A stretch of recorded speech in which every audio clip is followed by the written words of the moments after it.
Sejam bem-vindos ao podcast Negócios Sustentáveis. Hoje vamos falar de paisagismo. Eu sou Matheus Forte e ao meu lado está Eduardo Matos. Bom, nosso convidado de hoje é o Cláudio Saladini Vieira, é engenheiro agrônomo com mais de 35 anos de experiência, especialista em paisagismo e irrigação automática.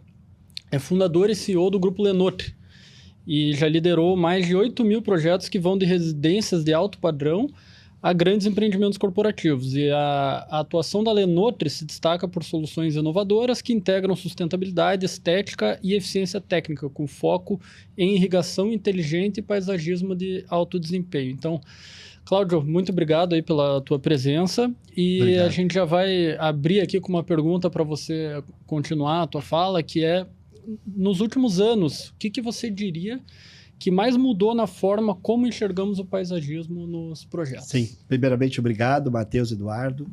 É um prazer estar aqui, né? Falar de um assunto técnico tão importante, né?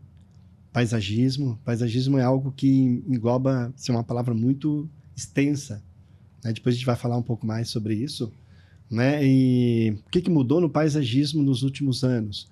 Né? Acho que a palavra central é sustentabilidade.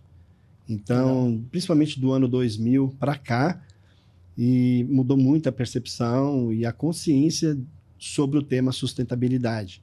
Então, antigamente, faziam-se jardins sem pensar muito nos materiais, e era muita coisa descartada. Eu mesmo, quando iniciei a empresa 30 anos atrás, a gente fazia reformas de jardim que chegava lá e arrancava todas as plantas, joga tudo fora, vamos colocar tudo novo, sem se preocupar com o processo todo da sustentabilidade. Então, é basicamente isso. Hoje a gente se preocupa muito mais com o dinheiro investido do cliente, né, em todos os processos, né, nas ações todas do dia a dia desse jardim, não só durante o planejamento dele, o projeto, na implantação, mas principalmente depois, com o ônus que isso vai ficar para o cliente, né? Então, assim, a preocupação muito mais focada na eficiência, né? Isso realmente tem mudado muito o mercado de paisagismo. E na durabilidade também, né? Porque eu lembro que antigamente era o jardim de inverno, daí trocava tudo pro verão e ficava nesse ciclo, né? Exatamente, né? Se falava muito há 30 anos atrás de plantas temporárias, né? Então, o mercado de flores de jardim era muito grande, né? Então, as pessoas realmente trocavam o jardim a cada 3 meses, a cada 6 meses. Então, tinha muito isso, né? Hoje em dia, esse mercado é muito mais das plantas perenes, né? Com menos custo de manutenção e também por causa do custo. Exato. Né? Então, o tempo das pessoas é diferente hoje em dia. A mão de obra de jardinagem está escassa, muito escassa. Então, hoje o mercado de trabalho absorve toda a mão de obra, né, disponível, principalmente essa mão de obra que não tem tanto estudo, né?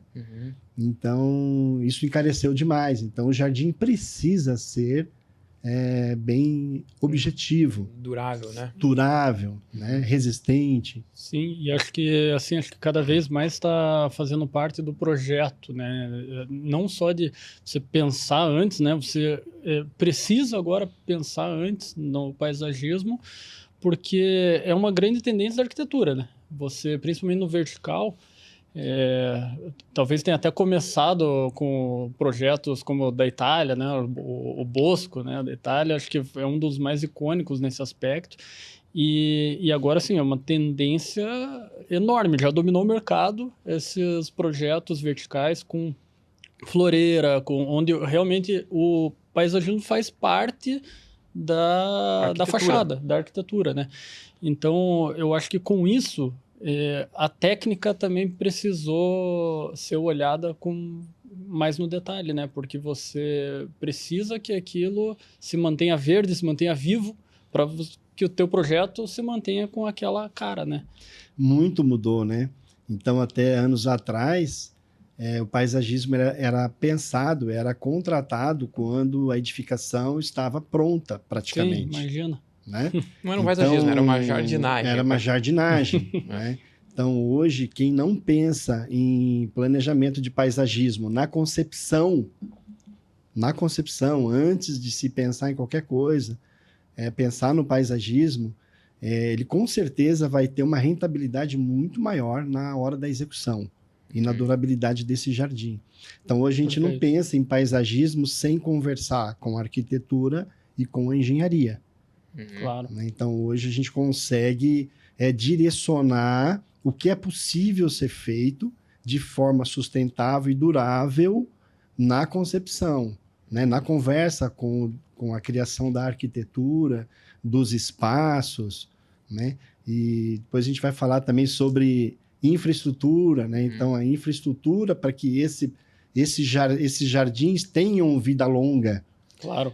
Né? Sim, e Cláudio, a gente vê esse movimento agora de fachadas verdes, quase que, acho que a cada 10 lançamentos aí, 8 já estão, alguma coisa, algum detalhe já tem aí de fachada verde. Onde que você viu que isso começou, que foi a virada do mercado para isso? Teve algum marco assim que você falou, agora eu preciso me capacitar, o mercado está me pedindo isso aqui, como que você sentiu essa mudança? Você falou no Bosque Verticale, realmente é um ícone, né? Ali é uma mudança de página a nível mundial, né?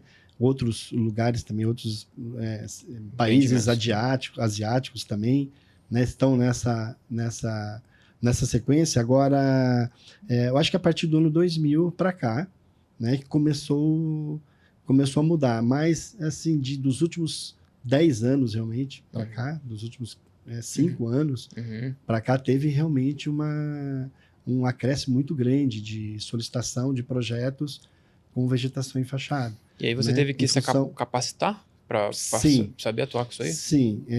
Nós trabalhamos com jardins suspensos há muitos anos. Né? Eu tenho obras de quase 30 anos atrás, onde a gente já trabalhava com jardins suspensos. Quando eu falo jardins suspensos, jardins sobre laje. Né?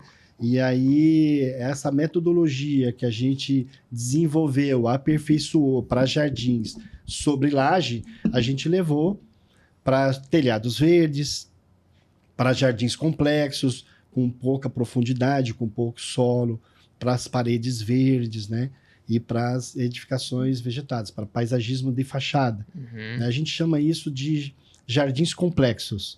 São jardins que a gente tem que pensar muito bem na estrutura, na forma construtiva, os materiais que a gente vai usar, na questão da drenagem, de tudo que a planta precisa para sobreviver nesses locais. Né? Então, aí é bem complexo mesmo, tem vários cálculos que tem que ser feito, tem que pensar numa série de requisitos, né? Para que tenha sucesso. Mas assim, isso é bem recente, tá, Matheus? Muito recente.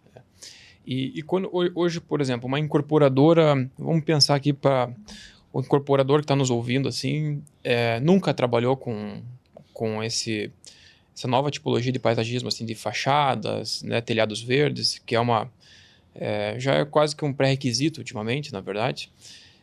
Por onde que ele tem que começar? Tá? Então, ele já tem a disciplina ali, ele já tem a arquitetura, ele já tem o hidráulico, já tem o elétrico, só que ele precisa de um suporte nessa área inicial, né? Qual é o momento certo dele acionar vocês? E explica um pouco desse passo a passo. Como que é o fluxo que você enxerga que deveria ser? Que já está meio atrasado os caras aí, né? Sim. Quem pensa em construir sem pensar num projeto paisagístico já está atrasado. Já está fora do mercado, né? E o momento mais correto é na arquitetura, é na definição arquitetônica. Esse é o momento mais correto. Que é ali que nós vamos desenvolver os espaços onde vão ter influência de paisagismo. Né? Dali para frente entra toda a compatibilização. Aí entra todas as disciplinas de engenharia. Porque, por exemplo, na arquitetura, você tem que estar junto ali com o arquiteto para falar assim, olha, essa floreira que você colocou nesse andar aqui não suporta, tem que aumentar, tem que diminuir, tem que ter mais, tem que ser uma platibanda mais alta, enfim, isso aí que você vai ajustando. Exatamente. Então, na arquitetura, a gente já vai definir qual o porte das vegetações, os locais das vegetações, e aí começa aquela cadeia de trás para frente. Então, se a gente vai precisar de uma arvoreta de 3 metros num determinado pavimento, a gente tem que pensar que ela vai precisar de, no mínimo, tantos centímetros de profundidade, ela vai precisar de tantos centímetros de drenagem, oxigenação das raízes, vai precisar chegar água automática para rega, né? Agora tem que chegar também nutriente, né? Como é que você vai fazer adubação num paisagismo de fachada? Então, a gente utiliza nos nossos projetos de irrigação já o sistema de fertirrigação, onde a gente já pensa a nutrição das plantas através da água de irrigação. Perfeito. Então, aí vai em cadeia, né? Aí a gente pensa na questão da infra de drenagem, na carga. A gente vai ter uma arvoreta, a gente vai precisar de tantos quilos de solo, vai influenciar no estrutural. Então, um dos projetos que nós fazemos, uma das etapas de projeto que a gente faz na nossa empresa é cargas, é previsão de cargas. Então, para você ver como o paisagismo tem que entrar bem antes, né? Então, desencadeia uma série de outras disciplinas, né? Basicamente, assim, imediatamente após os primeiros estudos de arquitetura, né? Isso. Você tem a concepção da arquitetura, já traz o paisagismo. E aí já tem que se fazer uma previsão de custos dessa obra para ver se vai ter viabilidade orçamentária. Claro. Né? Porque dependendo da demanda ali, que você tiver de estrutura, infra, tal, daqui a pouco o incorporador se assusta, fala, pô, não sei. Ele vai direcionando. Né? Nós somos uma empresa raiz de jardinagem. Então, nós começamos com jardinagem, começamos, né, fazendo execuções de jardins. Quantas vezes nós recebemos clientes com edificação já bem adiantada, com um projeto paisagístico para orçar. E nesse orçamento, o cliente dava-se conta que não tinha condição, era inexequível. Aí tem que mudar todo o projeto, aí imagens já foram lançadas, imagens de vendas, o prédio provavelmente já está todo comercializado. Então, olha o estresse, né, muito grande, né? Então, é importante que durante o planejamento paisagístico já vai se levantando todos os custos orçamentários para viabilidade, como qualquer outra atividade na cadeia da construção, entende? Sim. É porque você escuta muito se falar assim de incorporadoras que tem um preconceito até, né, com essas fachadas, né? E eu sempre falava assim, olha, foi executado errado, né? Não tem irrigação suficiente, não tem camada de solo suficiente. A gente como consultor em sustentabilidade, a gente sempre especifica isso. E se foi feito que não funcionou, acho que foi alguma falha técnica ali, provavelmente, né? Porque não tem. Você vê empreendimentos já há muitos anos lá, consolidados, com paisagismo vivo, né? Em contrapartida, você vê outros com a folhagem feia, né? Nos anos 70, 80, tivemos essa tendência de biofilia, que está muito em alta agora, né? Só que foi muito mal praticado, muito mal planejado.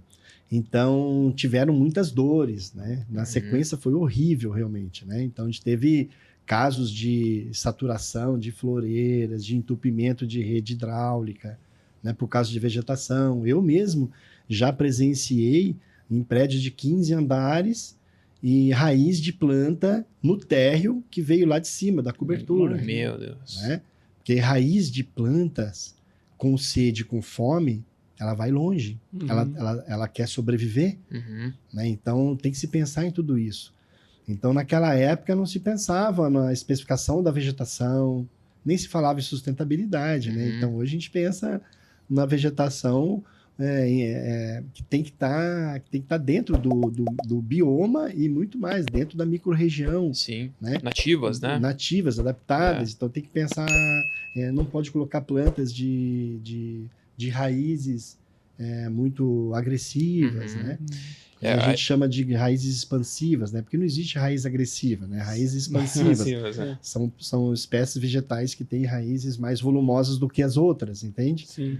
Então, e foi muito mal planejado isso. Tá? Hoje, a gente já avançou bastante, mas ainda eu vejo muitos projetos mal feitos, né? Que vão dar dores novamente. Então, ainda acontece lá na hoje. operação, daí, hoje nós estamos com bastante tecnologia disponível, bastante informação, mas ainda tem projetos paisagísticos que não está pensando na durabilidade, na vida dessas plantas, somente na estética.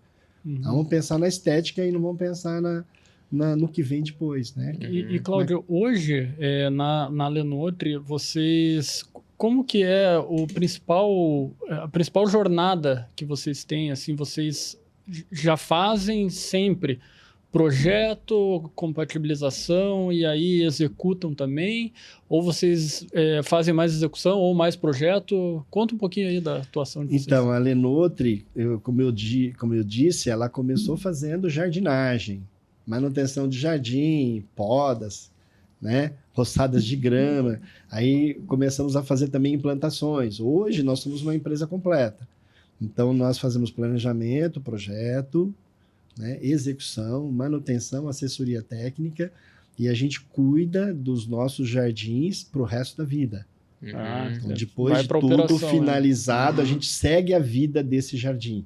Bacana. Porque são seres vivos que vão se transformando, vão precisando de manejos, necessidades de manutenção para ter a sua vida durável, né? Então, a gente cuida.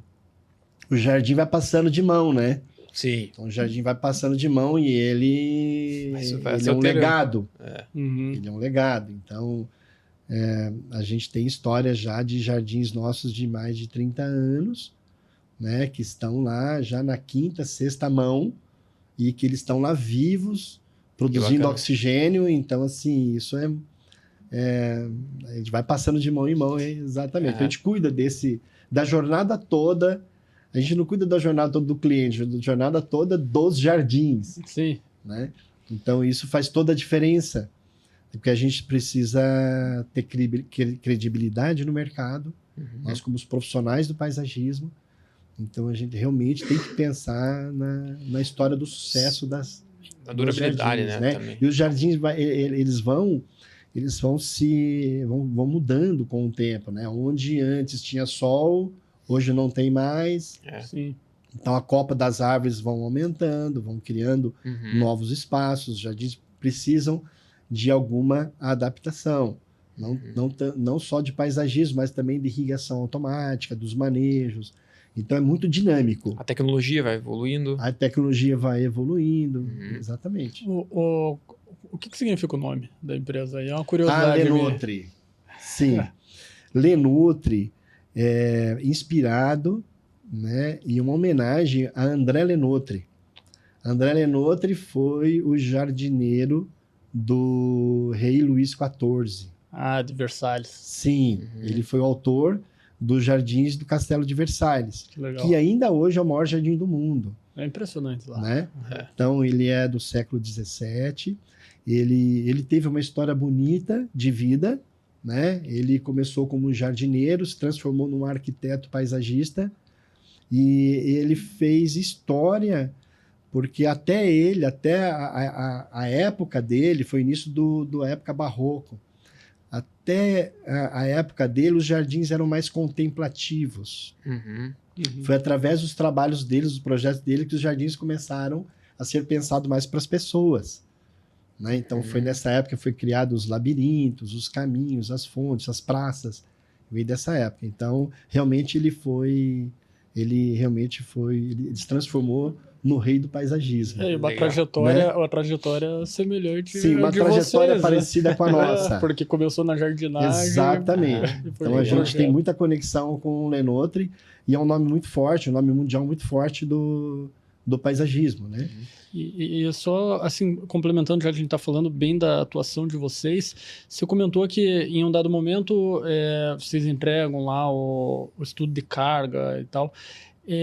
Ao longo dessa jornada do cliente com vocês, ele tem contato com diferentes profissionais, diferentes áreas, formações diferentes? Como o funciona? que contempla o projeto paisagismo? A equipe, quem que está lá, assim? Então, a profissão de paisagismo no Brasil ainda não é regulamentada, é uma pena. Ainda não é. Então, está em trâmites no Congresso já há muitos anos, mas ainda não é. Então, a gente tem muitas pessoas amadoras trabalhando no paisagismo ainda, né? E o paisagismo, ele é complexo. Então, ele, assim, para um bom projeto paisagístico sair do papel, virar realidade e ser durável, ele precisa de conhecimentos de clima, de solo, né? De botânica, fisiologia vegetal, de arte, design, arquitetura, a própria engenharia. Então, você precisa ter habilidades multidisciplinares. Né? É por isso que no nosso escritório nós temos a nossa equipe multidisciplinar. Então, desde a área de biologia, botânica, engenharia, arquitetura e urbanismo. Então, a nossa equipe trabalha mesmo de forma bem integrada, compartilhada. Então, assim, o objetivo final é você ter um projeto exequível e um projeto durável, respeitando o orçamento do cliente. Claro. Então, realmente é importante ter essa equipe aí, ter essa equipe. Porque daí contempla fora a especificação de plantas, sim, irrigação, fontes. Sim. A gente começa lá de baixo para cima. Eu sempre começo do subsolo para cima, não de cima para baixo. Então, a gente tem que ter a base, é a formação do solo, o tipo de substrato que vai ser utilizado. A drenagem. Quando eu falo de drenagem, não é só fazer um ralo ou tirar o excesso de umidade, mas sim proporcionar oxigenação para as raízes. As raízes das plantas precisam respirar de forma saudável para que ela tenha uma parte aérea produtiva. Né? Então aí vem a especificação de plantas. Especificação de plantas, ela começa da metade do projeto em diante, para você ter uma ideia. Sim. Então, toda a parte que vem antes é a parte de engenharia mesmo, de cálculo, de infra. Né? E aí, especificação de planta. Aí, em cima de um projeto já do layout, havia a parte layout toda, né? Os materiais que estão utilizados. Aí, depois, em cima disso, vem o projeto da irrigação. A irrigação, ela realmente,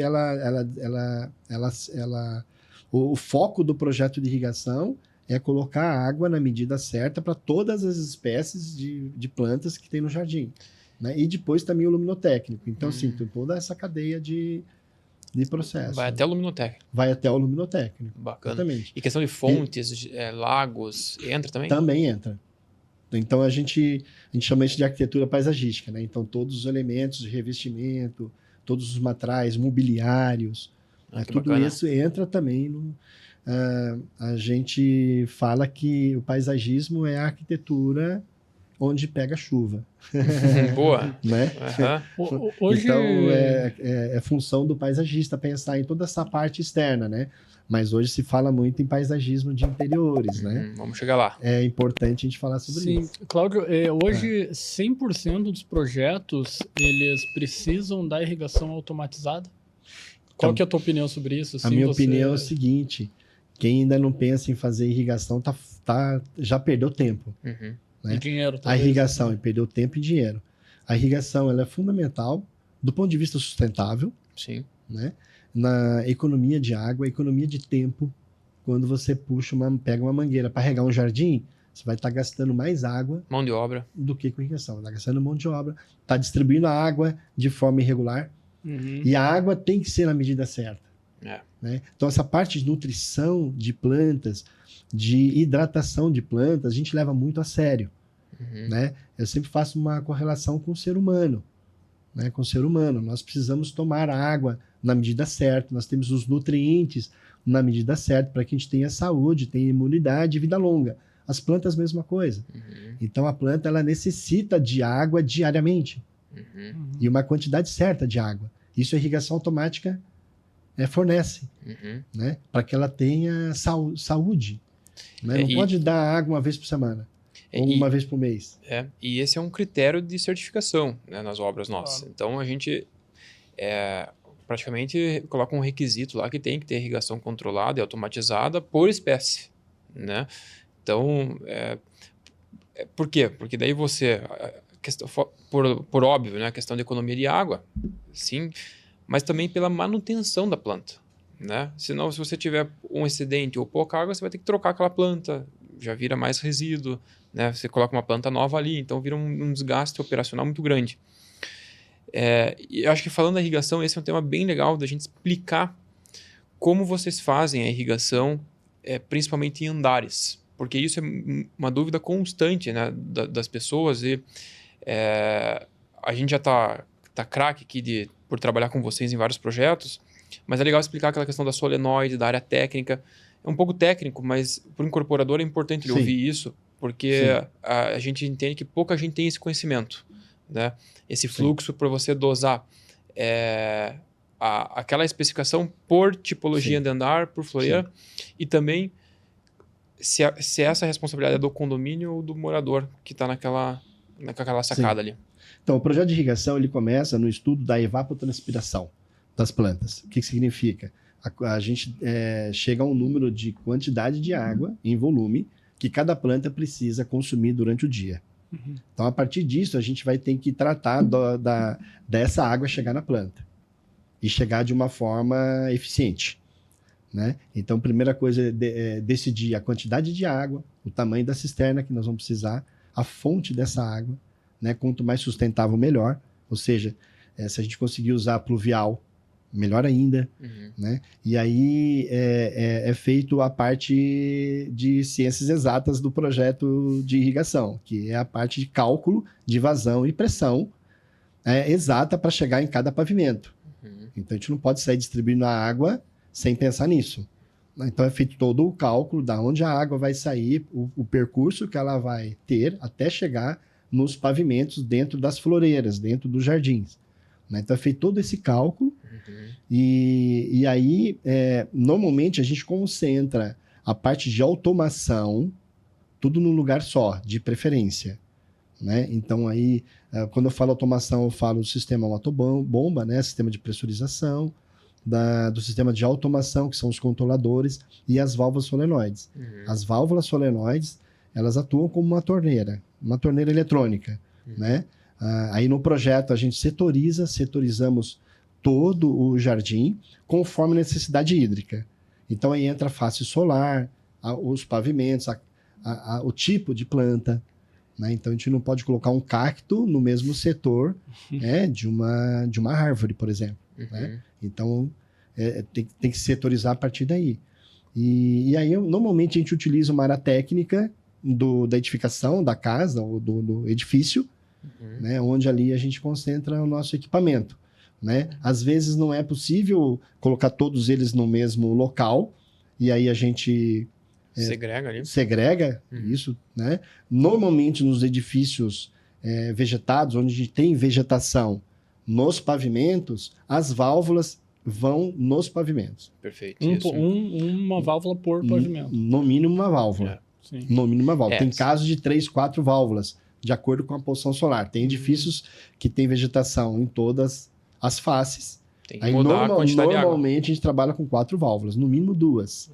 Depende muito da situação de vento, porque o cálculo da evapotranspiração não é só o que a planta consome de água normalmente. Aí vai depender da época do ano, da incidência de sol, de vento. Né? Por isso que é evapotranspiração. Então não é só a água que ela consome, mas a água que ela é transpirada também.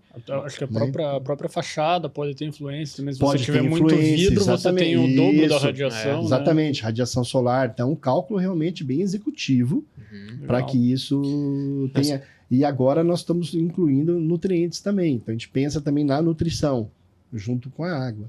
Então, a gente inocula nutrição ao longo de todo o ano. Então, a gente tem um plano de nutrição anual para as plantas. Né? Porque cada fase do ano é uma quantidade de nutrientes, diferente. Tem época que vai mais nitrogênio do que potássio, do que fósforo, aí a gente vai trabalhando a nutrição. E até foi algo que eu aprendi com vocês, né, que eu achei fantástico, que acho que vale a pena falar um pouco, que assim, ao longo da floreira você tem as diferentes espécies, né, e é o que torna o projeto lindo, né. E como dentro daquela mesma seção você dá um volume diferente para cada espécie, né? A gente trabalha com um conjunto de plantas que tem similaridade de consumo de água, de necessidade hídrica. Ali a gente já pensa em plantas com essa demanda, entende? E aí pensando também na biodiversidade. Né? Quando a gente trabalha com uma espécie só, a gente vai pensar, é mais fácil trabalhar com uma espécie só, a gente só demanda água para uma espécie só. Mas do ponto de vista de vitalidade e de biodiversidade, isso não é bom. Então, quando a gente consegue diversificar as espécies vegetais num jardim, a gente acaba tendo mais sucesso, inclusive de jardins mais duráveis. As plantas, como seres vivos, como nós, elas vivem em sociedade. Sim. Então, o homem tem necessidade de viver em sociedade. E né? tem casos... As plantas igual. As plantas, mesma coisa. Tem casos, Cláudio, que por exemplo, ao longo daquela mangueira de gotejamento ali, você tem diferentes diâmetros de orifício. Sim. É que foi essa que eu aprendi com vocês uma vez que eu falei, pô, a gente chama isso de emissores de água. Uhum. Então, a gente calcula o volume de água considerando o emissor de água. Perfeito. Então, a gente tem tubos gotejadores de diversas vazões. A gente tem os micro gotejadores com diversas vazões. E assim sucessivamente. Bacana. A gente tem os aspersores com diversos bocais para regular ângulo, vazão. Então, às vezes, dentro do mesmo setor, a gente precisa colocar mais água para uma determinada parte do jardim, para uma determinada planta. Ali a gente muda no emissor. Então, a vazão que entra no tubo, que vai fazer a distribuição é igual para todos, só que aí, individualmente, a gente faz a especificação. Então, nas árvores, normalmente a gente trabalha com borbulhadores, que as árvores demandam mais água do que as outras plantas, né?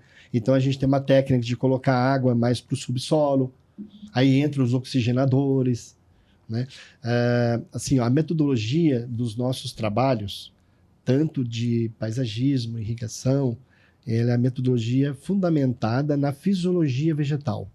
Então, quando você imagina uma planta, lembra da infância, da aula de biologia, a gente vai desenhar uma plantinha, onde ela tem o caule, os ramos, as folhas, as flores e o sistema radicular. Então, se nós conseguirmos obedecer e respeitar a fisiologia das plantas para que elas consigam sobreviver, nós vamos ter um projeto bom, sustentável, durável. Então, a gente tem que pensar no polinizador que vai polinizar aquela flor. A gente tem que pensar que a planta precisa frutificar para ela se propagar. Nós temos que pensar que as folhas precisam ter condição de respirar e fazer a fotossíntese. A fotossíntese acho que é algo mais maravilhoso que existe na natureza. Né? O poder que as plantas têm de transformar CO2 em oxigênio. Sem dúvida. Né?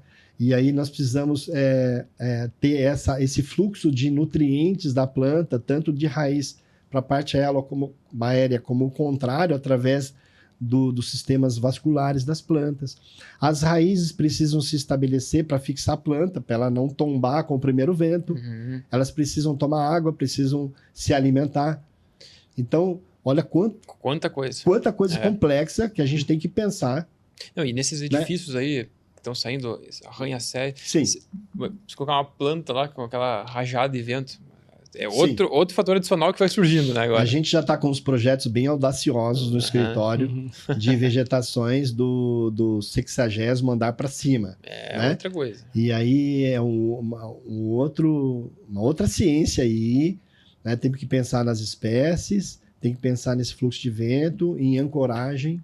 Então a gente já, na formatação do canteiro, a gente já estabelece essa fixação, né? Que essas plantas vão precisar ser fixadas constantemente. Sim, imagina, né? Daqui a pouco. E a espécie, né? A espécie vegetal que vai ser utilizada nessa situação. Claro. Como que é o processo? Você tem que subir um morro para descobrir qual planta que vai ter lá nos 80 metros de altura. Sim, faz estudo de vento. Você vai ter que subir um morro nativo lá. É o mesmo estudo que várias empresas de engenharia faz para edificação, para torre de vento, né? Isso, para a questão de guindastes, né? Sim. Então, assim, esses edifícios muito altos e com biofilia na fachada, a gente está viabilizando muito a manutenção através de guindastes suspensos, né? Sim. Né? Então, fixado lá na cobertura do edifício, que dê condição dos jardineiros descerem com material, porque com cadeirinha dá para fazer? Relativamente, né? Dá para fazer alguma coisa de manutenção, mas a partir do momento que precisa trocar uma planta, precisa trocar um vaso.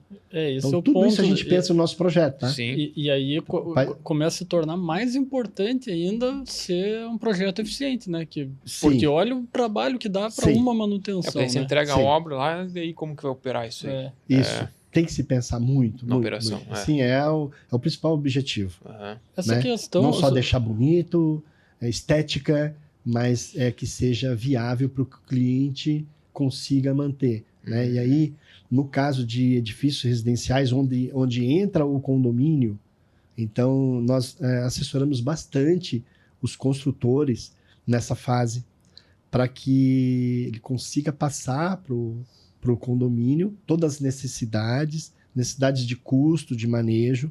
Nós assessoramos isso, conduzimos com o condomínio depois, né? Porque se não fizer isso, Não vai. o condomínio abandona assim, nos primeiros anos. Eu acho que uma questão importante até sobre isso, Cláudio, pensando, né, num edifício vertical, né, um residencial mesmo, a melhor solução que vocês indicam, enfim, é sempre ser uma área comum, essas floreiras serem área comum, ou você tem um caso onde pode ser uma área privativa do morador, aí ele vai lá e planta o que quiser, né?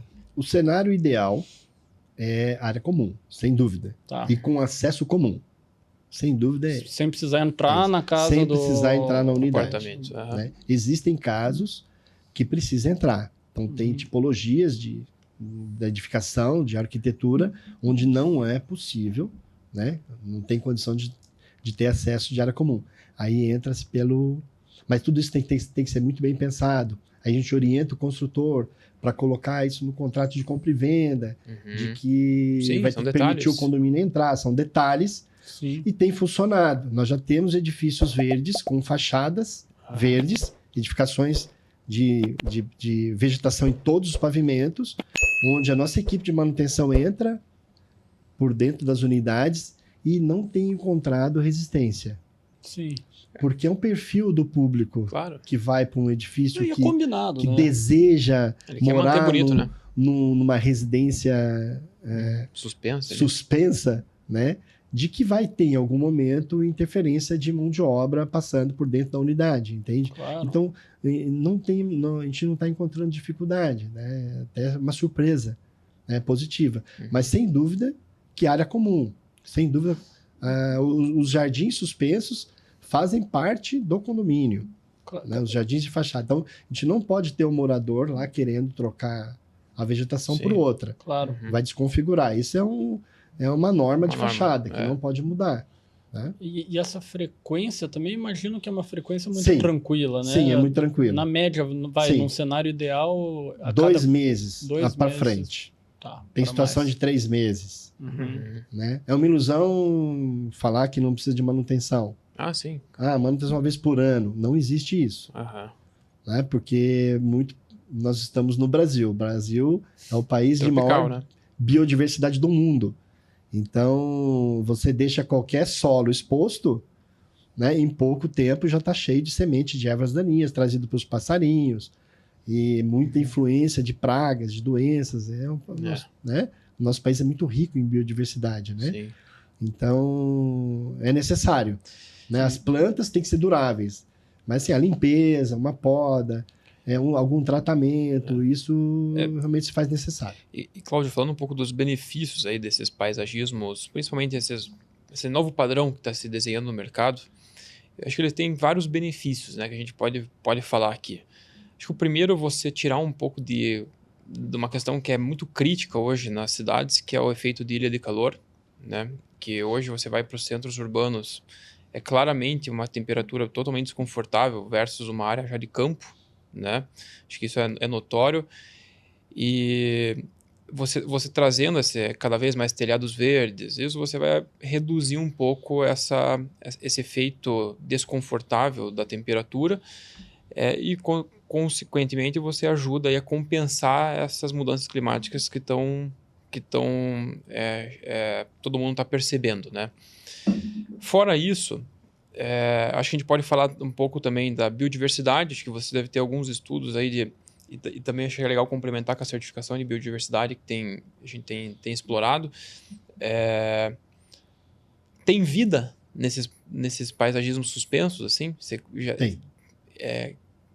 Você consegue perceber isso? Muito. Muito. Na prática, a gente percebe muito. Visita da avifauna, principalmente. Uhum. Né? Muito. Incrível. Fazendo ninhos e até pernoitando nesses jardins. Né? Então, quando a gente vê isso, aí, nosso projeto deu certo. Deu certo. Né? Que era o objetivo. Né? Uhum. Então, a gente pensando em cidades, né? Em centros urbanos, né? Então, isso nada existia muitos anos atrás, eram tudo área preservada de floresta e de campos preservados, né? E o homem começa a devastar e começa a criar as edificações, as primeiras cidades. E a maioria das cidades não tiveram planejamento, né? Então, a gente tem... Aí, o nosso objetivo como paisagistas é trazer de volta. Uhum. Trazer de volta. Trazer de volta não só o verde, mas trazer de volta a permeabilidade do solo, a biodiversidade, né? Reconectar os corredores verdes, né? Então, quando você tem uma clareira no meio da paisagem de edificações sem verde, então o corredor verde é rompido. Então, as aves já não fazem aquele percurso. E junto com as aves, toda a biodiversidade, né? Então, a gente vê claramente isso. Então, assim, uma reconexão da natureza, né? E ajuda muito. Os telhados verdes, as fachadas verdes, ajuda muito. Porque isso você vê, por exemplo, Singapura, né? Que acho que é uma referência nessa área, né? Sim. Uma revolução de paisagismo e edificação. A gente estava comentando nos bastidores, né, que lá eles têm aquela obrigação de fazer pelo menos 1 para 1. Então, se você tem uma área de terreno lá de 1.000 metros quadrados e você vai implantar o teu edifício ali, você vai ter que fazer 1.000 metros quadrados em fachadas verdes, em telhado verde, em paisagismo no teu empreendimento, para você compensar de certa forma esse impacto que está sendo gerado. E aí, acho que isso não é mais uma questão também só cênica, né, de beleza, acho que isso é bem explorado, mas quando a gente começa a olhar a população de abelhas, né, que é um componente, acho que necessário para a vida. Fundamental para a vida. Entrando em extinção, né, você começa a colocar, acho que essas plantas que chamam essa biodiversidade, você começa a trazer de novo vida para a cidade e trazer uma melhor qualidade de vida geral, mesmo que a pessoa não perceba de imediato, mas se tiver daqui a pouco vários edifícios e isso, vai falar, puxa, melhorou isso aqui. O que mudou? Às vezes é isso que a gente está mudando na cidade e está começando a perceber a melhor qualidade de vida. Sim. E aí tem outro fator que eu acho que talvez isso vocês lá... é uma coisa que a gente explora muito, porque a gente faz simulações térmicas nos empreendimentos. E se fazia muito simulação térmica do empreendimento usando bases e platibandas para você fazer um controle solar. E hoje você tem as floreiras. Então, você querendo ou não, você coloca a floreira como um elemento também de proteção térmica do apartamento daquela unidade. E aí você consegue controlar melhor a temperatura do ambiente interno, consequentemente você tem mais eficiência energética. Então, você veja como que chega, quando vai desdobrando isso aí, em várias ações, a gente chega num benefício. Eu acho que o paisagismo é um item importantíssimo nas certificações e na sustentabilidade da edificação. Eu acho que é o que custa mais barato. Acho que de melhor custo-benefício de investimento. Porque vários materiais sustentáveis ficam inertes, né? Ou seja, na produção deles tomar todo o cuidado do processo para questão da pegada de carbono, né? E depois que chega na edificação, fica inerte, né? A vegetação não. A vegetação vai contribuindo e cada vez mais, né? Além do impacto visual, muito importante, né? É um efeito ali... Um impacto positivo. Impacto positivo perene. E produzindo oxigênio o tempo todo, né? Você estava falando das abelhas, né? Então, as abelhas, muita gente tem medo de abelha, né? A abelha é fundamental para a vida humana, né? O reino Plantae, ele está na Terra há milhares de anos antes do reino Animalia, que somos nós, né? Então, as plantas são autótrofas, né? Elas produzem o seu próprio alimento, né? Através principalmente da fotossíntese, né? E o reino animal, que somos nós precisamos delas para sobreviver. Então, olha só, as plantas conseguem sobreviver sem os homens, mas os homens não conseguem sobreviver sem as plantas, né? Então, a cadeia começa nas abelhas, na polinização. É através das abelhas, da polinização. Não só a abelha faz polinização, mas mariposas, borboletas, até ação de vento, né? E alguns outros animais também. Mas é ali que começa a cadeia alimentar. Então, a planta se propaga, ela se multiplica para dar alimento para os animais. Uhum. Então, sem as abelhas, a gente morre. A gente tem que cuidar das abelhas. Por isso que é tão importante a polinização, né? Nas certificações é tida como obrigatório. Né? A polinização, né? A presença de polinizadores. Né? Uhum. Isso a gente consegue através da especificação certa de plantas. Bacana. Né? Então, se a gente traz uma planta exótica para um projeto, né? Ela não vai atrair polinizador. Então, a abelha foge daquele local. Foge. Né? Então, a gente já tem aí as bolhas de calor que você estava falando, né? Então, já tem estudos que a temperatura próximo aos edifícios vegetados já cai de 2 a 3 graus. Isso, exatamente. Uhum. Né? Quando você tem uma rua arborizada, o asfalto já diminui 5 graus. 5 graus, né? Então, é muita coisa. Então, assim, é muita coisa. É muita coisa. E também, assim, biodiversidade é uma palavra muito complexa, né? Muito ampla, né? Então, a gente vai falar da umidade, a umidade relativa, o ciclo da água. Uhum. Então, como é importante a gente preservar o ciclo da água. Uhum. Né? Então, a água que infiltra no solo, que é assimilada pelas plantas, que vai para a atmosfera na forma de evaporação, volta através da chuva. Então, a gente tem que pensar nesse ciclo. Uhum. Né? Em todos os processos do projeto paisagístico tem que pensar nisso daí. Eu acho que exatamente o tema, né, biodiversidade, ele querendo ou não, ele ainda é meio atrelado ao cênico, né, a ser bonito, né, ser diverso, enfim, mas eu acho que a grande diferencial de você pensar em biodiversidade é que você está simplesmente pensando em cada um fazer seu papel ali, né? Você está, por exemplo, existe um selo recente, né, que é o GBC Biodiversidade, é uma certificação do Green Building Council Brasil focada em biodiversidade, e aí ele exige um percentual mínimo de espécies frutíferas. Por quê? Porque você quer atrair a avifauna, que você quer que o passarinho lá faça o trabalho dele, de pegar a semente e plantar em outro local. Basicamente isso, né? Então, é uma reação em cadeia, né? E aí até, Cláudio estava falando das abelhas, e aí é uma curiosidade / provocação, assim, se vocês já consideraram colocar esse tipo de plus nos projetos. Aqui em Curitiba tem, né, um projeto em áreas públicas, né, que é o Jardins de Mel, que é focado nisso, né, em polinizadores.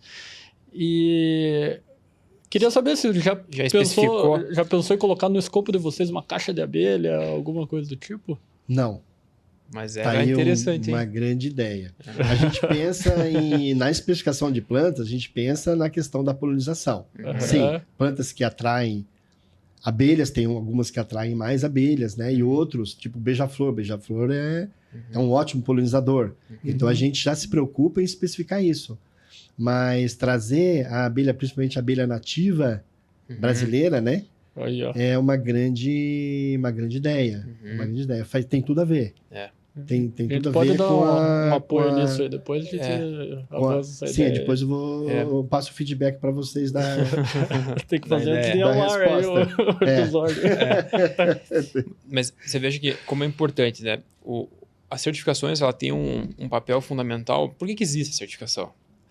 O pessoal acha que é só para ter vamos falar, a medalhinha no final lá de um serviço bem feito. Mas a certificação tem uma função muito mais importante, que é elevar o padrão do mercado e criar uma referência. Então, por exemplo, se a iniciativa agora de criar uma certificação voltada para a biodiversidade é para a gente começar a falar desse assunto nos projetos paisagismo. O projeto paisagismo já evoluiu, está muito bem feito, mas agora é para a gente erguer um pouco o padrão e começar a explorar mais isso para trazer de novo essa fauna, esses elementos adicionais. Então a certificação ela traz um norte, ela fala assim, olha, faz assim, porque essa é referência técnica para você fazer, não é cada um num achismo. Então por isso que é legal assim a gente trazer esses conceitos, porque cria provocações, tira todo mundo da zona de conforto e cria muita solução nova de engenharia. Fala assim, puxa, agora como que eu vou colocar uma colmeia lá no 38º andar, não vai picar o morador, né? Enfim, né? As abelhas nativas não tem esse problema. Exatamente. Então, você veja, né? Até isso o Brasil é bom, hein? Então você vê, né? Isso é só um exemplo, né? Mas tem vários outros, né? Mas é muito interessante, né? Muito interessante. E interno. A gente falou muito de externo, né? O conceito de biofilia, claro que a gente fala é externo e interno, mas acho que existe uma crescente aí que são os escritórios sustentáveis, muito atrelado à melhoria de performance. E um dos requisitos, quando a gente também faz esses tipos de ambientes internos, é trabalhar com essa biofilia integrada no dia a dia operacional ali daqueles escritórios, daquelas empresas. Como que você vê a biofilia atrelada a espaços internos e qual é a percepção depois da entrega? Como tem dado o feedback para os teus clientes de se melhorou o ambiente? Sim. Então, vamos voltar um pouquinho na antiguidade. Né? O homem começou a trabalhar com jardins, com plantas frutíferas dentro de potes, de vasos, que traziam para dentro de casa. Porque o homem sempre se alimentou de vegetais e de frutas. Uhum. Então, os primeiros jardins têm relatos nessas situações, né, de trazer plantas para dentro de casa, né, para se alimentar e também para ter essa convivência com as plantas dentro de casa, entende? E aí, a história do paisagismo de interiores avançou muito, muito, muito. A gente tem muitas pesquisas que comprovam que as plantas no ambiente interno ajudam muito na harmonia do ambiente, na purificação do ar, tanto é que isso faz parte, é a exigência da certificação. Isso, né? monitorar a qualidade do ar. Exatamente. Uhum. A questão de umidificação do ar, purificação, e tem a relação do homem com a planta, né? Mesmo as pessoas que não ligam muito para a planta, elas se sentem mais confortáveis e mais protegidas, uhum, e ficam com mais harmonia com as outras pessoas também. Então, a gente os seres humanos hoje passam boa parte da vida entre quatro paredes, ou seja, em lugares fechados, ou em casa, ou no escritório, trabalhando, uhum, ou no comércio. Né? Então, mais de 60% a gente passa em ambientes Tem situações, centros urbanos, que é quase 100%. uhum, Né? uhum. Quem vive no interior é meio a meio, Uhum. né? Mas a qualidade do ar é muito beneficiada com a presença de plantas. Então eu vejo assim, um fator muito positivo, né? E a gente sente no feedback dos clientes também. A gente tem feito muito projetos de escritórios vegetados, com biofilia interna, né? E assim, é incrível a Como dar um resposta. up, né, no ambiente. Muito. A resposta. Uhum. Em termos de produtividade, Uhum. né? Até eu estava comentando contigo nos bastidores de uma pesquisa que eu vi, que quando a pessoa escolhe a própria planta para deixar na bancada de trabalho, aumenta em até 30% a produtividade dela. Uhum. De ter uma planta ali que ela vai cuidar, vai se preocupar com a planta. Uhum. Né? Então você vê a resposta do ser humano para a questão da presença da planta. Com certeza. Né? Já falta menos, né? Só, puta, E hoje a gente tem que cuidar da plantinha lá. Sim, exato. Puta, vou colocar um monte de planta no escritório lá. Sim. No nosso escritório, nós temos muitas plantas. Obviamente, um escritório de paisagismo tem que ter plantas, né? Óbvio, Então, a gente tem muitas plantas. E a gente adotou o sistema de adoção de plantas. Cada colaborador adotou uma ou mais plantas. Então, é um momento de descompressão. É um momento que ele vai pegar as ferramentas de jardinagem, um borrifador, um regador, e vai cuidar, vai fazer a jardinagem dentro do escritório. Então, a gente tem visto isso com uma resposta muito positiva no engajamento da equipe toda. Tem um escritório de um cliente nosso que a gente também propôs essa ideia, ele adotou essa ideia e o feedback foi ótimo.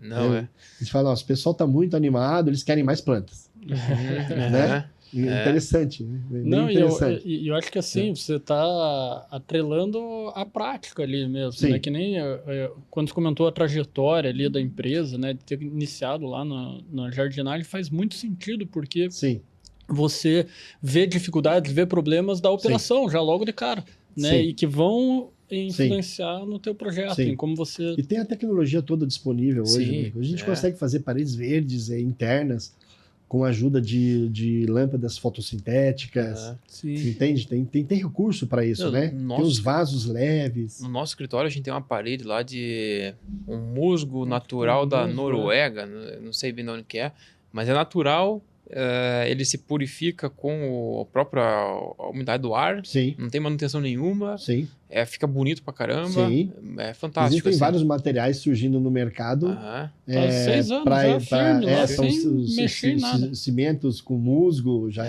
tem uma tendência isso no mercado, vai começar a surgir bastante coisa nesse sentido. E é bonito pra caramba. Para melhorar o verde de fachada. Sim.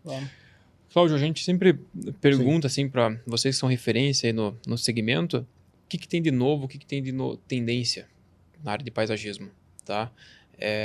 Acho que é legal porque a gente vê uma constante valorização imobiliária atrelada a essas fachadas verdes, né? Mas chega uma hora que todo mundo tá seguindo aquele padrão. O que é a vanguarda agora do mercado? Qual que é a tua visão para o futuro aí do paisagismo? A tendência é a ampliação das áreas de lazer com vegetação. Então, a vegetação hoje entra no playground, entra em praças do fogo, em vários espaços de lazer nas residências e nos condomínios, nas praças, estão entrando com vegetação, mais vegetação do que antes. Né? E a gente tem notado também uma tendência mundial pelo uso de árvores. Né? Então, a gente passou por um ciclo aí do uso de palmeiras em projetos, né? E as palmeiras não têm tanta aplicação, tanta influência positiva na biodiversidade. Não tanto quanto as árvores. Tem, mas não tanto como as árvores. As árvores têm um poder fantástico, né? De reciclar água, de dar abrigo para a ave e fauna. E quantos outros vegetais vivem em função dessas árvores. Então, uma tendência mundial em usar mais árvores nos empreendimentos.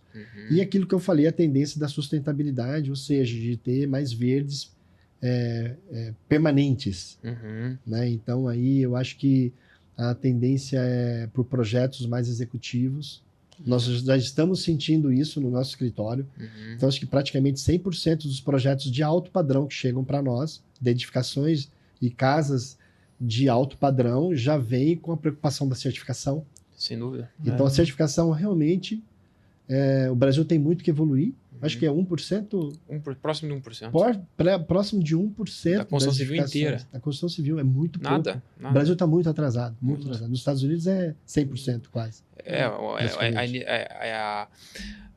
Começa de lá, né? Começa de lá, então o volume de projetos é muito maior do que aqui. Mas eu acho que até assim, complementando, né? Eu acho que, lógico, quando a gente pega os projetos de vocês, isso já não é tendência, é uma realidade, mas a questão de automação, né? Do sistema ser automatizado, isso é trivial, né? A gente falou bastante sobre isso. Só que esse automatizado baseado em dados reais, que são sensores, né? A gente quase acabou não falando muito disso, mas, você vai... o teu sisteminha lá, ele tem programação horária, ele está programado para regar, mas ele vai regar no dia de chuva? Não vai. Tem um sensor lá de chuva, tem um sensor de umidade. Falar um pouco sobre isso. Então, eu acho que essa é uma... A inteligência artificial atrelada ao paisagismo. Exatamente. A irrigação... quando você pensa em reutilizar água de chuva, ou seja, criar cisternas e mecanismos de segurar água de chuva, já ajuda um pouco. Quando você especifica plantas nativas da microrregião, então não é planta nativa do bioma Mata Atlântica. Não, é da microrregião. Exato. Né? Produzidas na região. Né? Então Já não tá adianta eu adaptada, pegar uma né? planta nativa e viajar 2.000 quilômetros dentro de um caminhão soltando CO2 pela estrada. Uhum. Né? Então, pensar nisso, já é mais pontuação. Se você pensa em utilizar tubos gotejadores da irrigação enterrados para evitar a evaporação da água, Melhor. pontua-se mais um pouco. Aí existem tubos gotejadores, é o que a gente usa no nosso dia a dia, que ele vem com a película de cobre para evitar a intrusão de raízes. Então ele se torna mais durável, pontua mais um pouco. Aí quando você chega nos controladores inteligentes, que faz a leitura da estação meteorológica mais próxima, né? E os sensores de umidade, sensores de solo. Ou seja, se tem água disponível para a planta no solo, não irriga.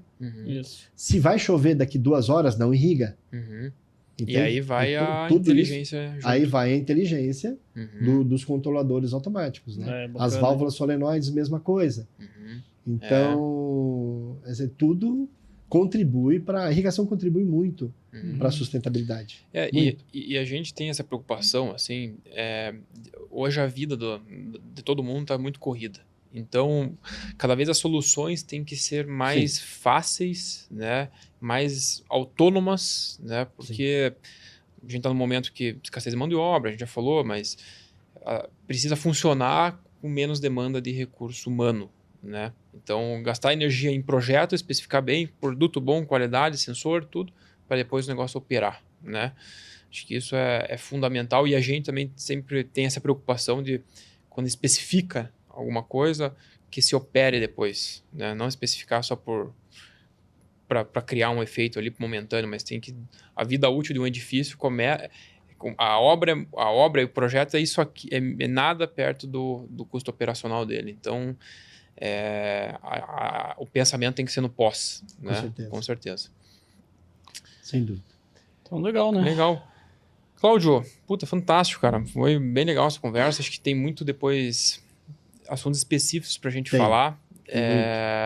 Quero agradecer. Podemos fazer mais uns 5 podcasts aí falar. Não tenho dúvida. Tem muitos assuntos. Eu falei pra você que passa rápido. Nossa, é muito amplo, né? O tema paisagismo é muito amplo, né? Quero te agradecer, Cláudio. Sim. Parabéns pela trajetória que vocês têm feito. Obrigado. Acho que a gente sempre convida referências, especialistas no mercado aqui. Então depois a gente vai deixar o link da Lenotri na descrição aqui do vídeo, para quem quiser entrar em contato com ele. E muito obrigado aí pela participação. Obrigado. Muito bom. Cláudio, então também reforçar, obrigado aí e parabéns pelo trabalho. Eu acho que além de um baita trabalho, vocês estão deixando legados mesmo, né? Então acho que realmente... O legado de produção de natureza, né? Exatamente. A gente produz natureza. Exatamente. No nosso dia a dia. Esse é um legado importantíssimo. Legal, então muito obrigado. Muito obrigado. E esse foi o podcast Negócios Sustentáveis. Fique atento aos próximos episódios.